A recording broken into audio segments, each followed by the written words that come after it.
Jehanabad police को बड़ी कामयाबी हाथ लगी है।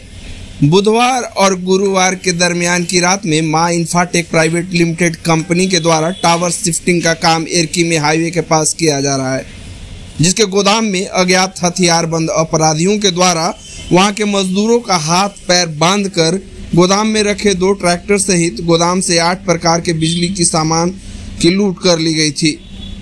मामले की संवेदनशीलता को देखते हुए जहानाबाद एसपी के द्वारा एक टीम का गठन डीएसपी राजीव कुमार सिंह के नेतृत्व में किया गया था।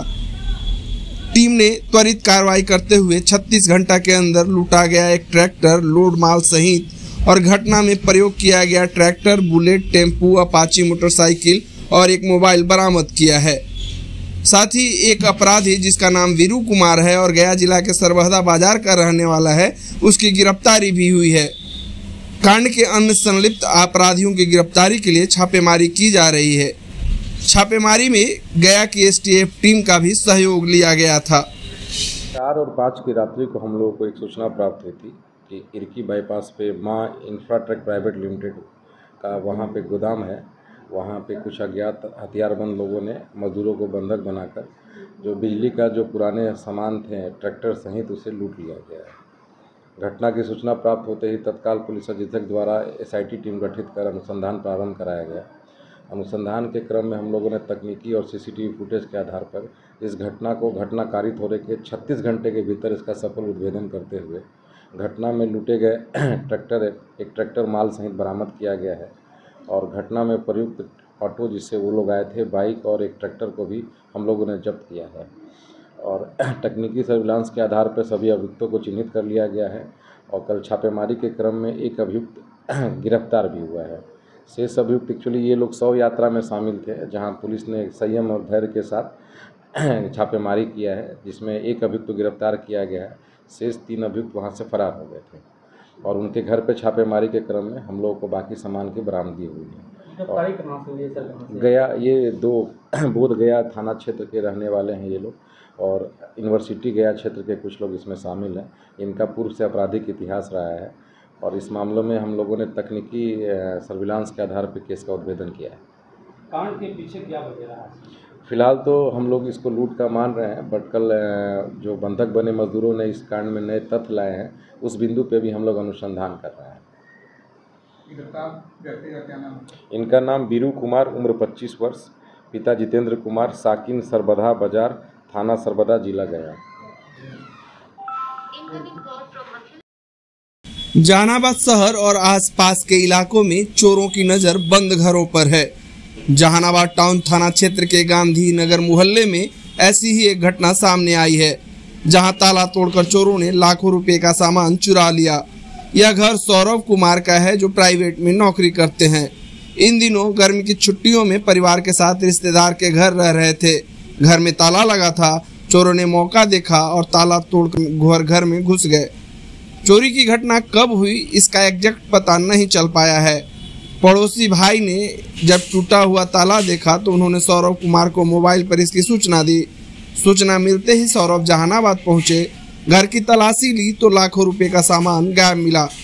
उन्होंने जहानाबाद थाने में आवेदन देकर कार्रवाई की मांग की है।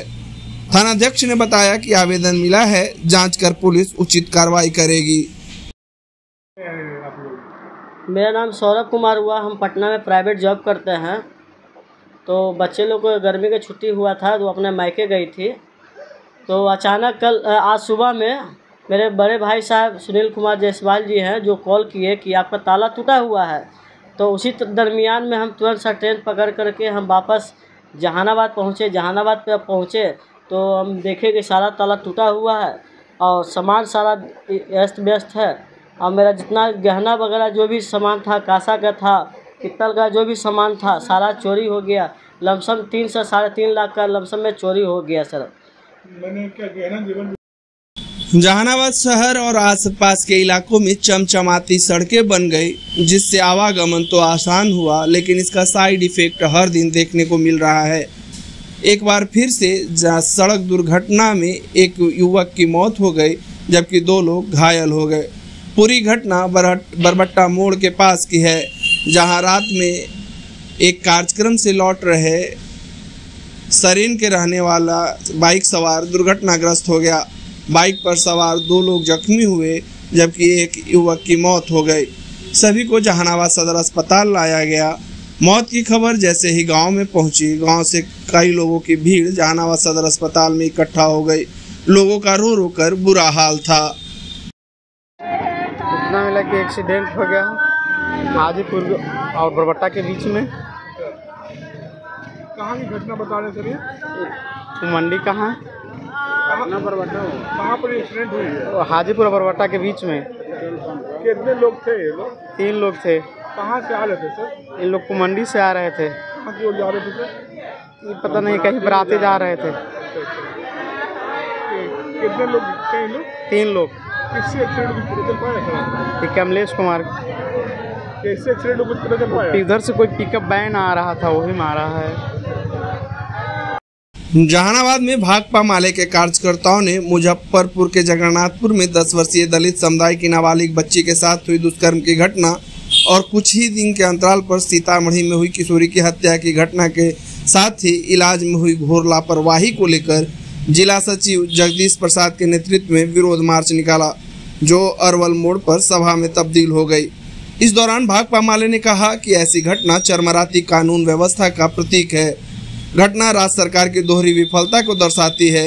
एक तरफ नाबालिग बच्ची के साथ दुष्कर्म और दूसरी तरफ उपचार में आपराधिक उपेक्षा की गई है। उन्होंने कहा कि पीड़िता का इलाज समय से नहीं किया गया, जिसकी जिम्मेदारी लेते हुए स्वास्थ्य मंत्री मंगल पांडे को इस्तीफा देना चाहिए। इस मौके पर कार्यकर्ताओं ने मंगल पांडे का पुतला भी फूंका। मामला था किनका पुतला दहन किया और क्या? आप हम सभी जानते हैं, पूरा देश और राज्य जान रहा है। पिछले दिनों मुजफ्फरपुर में एक दलित लड़की जो नाबालिग थी, उसके साथ गैंगरेप हुआ, उसके शरीर पे घातक हमला हुआ। वो उसको इलाज के लिए पटना के PMCH में लाया गया। यहाँ पे घंटों उसका कोई प्रॉपर इलाज नहीं हुआ, उसको बेड नहीं मिला, जिसके वजह से तड़पते तड़पते उस नाबालिग लड़की का निधन हो गया। और ये बेशर्मी से ये सरकार कहीं पे कोई कार्रवाई नहीं अभी तक की है। उल्टे उस परिवार के, उस लड़की के परिवार को, वहाँ पे हमारे बिहार सरकार के मंत्री विजय सिन्हा जी और एक और गुप्ता जी हैं, दोनों जाते हैं और उस परिवार से कसम खिलवाते हैं। ये शर्मनाक घटना इस बिहार के पैमाने पे ना सिर्फ मुजफ्फरपुर में, बल्कि उसके कुछ दिनों के बाद यही घटना, सेम घटना सीतामढ़ी में एक दलित लड़की के साथ हुआ। उसके साथ गैंगरेप हुआ और उसको पेड़ से मार करके, जान मार करके लटका दिया गया। इस तरीके से आज पूरा बिहार में अपराधी बेखौफ हैं। अपराध का ये एक तरीके से जंगल राज ही कहा जाए इसको। जहानाबाद जिला मुख्यालय से लेकर प्रखंड मुख्यालय के अलावा ग्रामीण इलाकों में भी बकरीद अर्थात ईद उल अजहा का त्योहार हर्षोल्लासपूर्ण माहौल में मनाया जा रहा है। लोग अपने अपने घरों से निकलकर नमाज अदा करने मस्जिदों तक पहुंचते दिखे। इस पर्व में गंगा जमुना तहजीब के जीवन दर्शन हुए। दोनों समुदाय के लोगों ने मिलकर एक दूसरे को पर्व का मुबारकबाद दिया। पटना गया NH 83 के समीप अवस्थित ईदगाह के पास नमाजियों की काफी भीड़ देखी गई। त्योहार को देखते हुए पुलिस और प्रशासन के लोग जगह जगह पर मौजूद थे। SP DSP से लेकर तमाम पुलिस पदाधिकारी और पुलिसकर्मी सड़क पर दिखे। वहीं ईदगाह के मौलाना ने कहा कि हमारी कोशिश है कि पर्व शांति पूर्वक मने और किसी को किसी तरह से कोई परेशानी नहीं हो। मौके के तमाम भाई बहनों को मुबारकबाद देती हूँ, शुभकामना और बधाई देती हूँ। और एकता, भाईचारा और मैत्री के साथ जिस तरीके से गंगा जमुनी तहजीब के साथ हम लोग जहानाबाद में रहते हैं, उसी का संदेश जो है लेकर के हम लोग एकत्रित हैं यहाँ कि हम सब साथ हैं, हम सब मिलकर और जहानाबाद को आगे बढ़ाने के लिए हम सब तैयार हैं। हर बकरीद के मौके पर, हर ईद के मौके पर ज़िला प्रशासन शासन का हमेशा अच्छा इंतज़ाम रहा है। जो भी यहाँ ज़िला अधिकारी रहे हैं और हमेशा जो है उनका शुक्रिया अदा भी किया गया है। और हमेशा मुसलमान जो है जैसा ज़िला अधिकारी गाइडलाइन करते हैं उसी के मुताबिक मुसलमान काम भी करता है। मुसलमानों के तरफ से कभी कोई दिक्कत नहीं आई है। जिस तरह से हमेशा प्रशासन मुसलमानों का साथ दिया और मुसलमान भी जो है प्रशासन के कहने के मुताबिक ही सारा काम करते आए हैं। तो यही मैं रिक्वेस्ट करता हूं कि हर साल की तरह हमेशा जिस तरह से खुशी के साथ, भाईचारगी के साथ, अमन व अमान के साथ और जो है रूल रेगुलेशन के साथ जो है जहानाबाद के मुसलमान जो है काम करते आए हैं, त्यौहार मनाते आए हैं, इसी तरह से इस साल भी मनाते रहें। और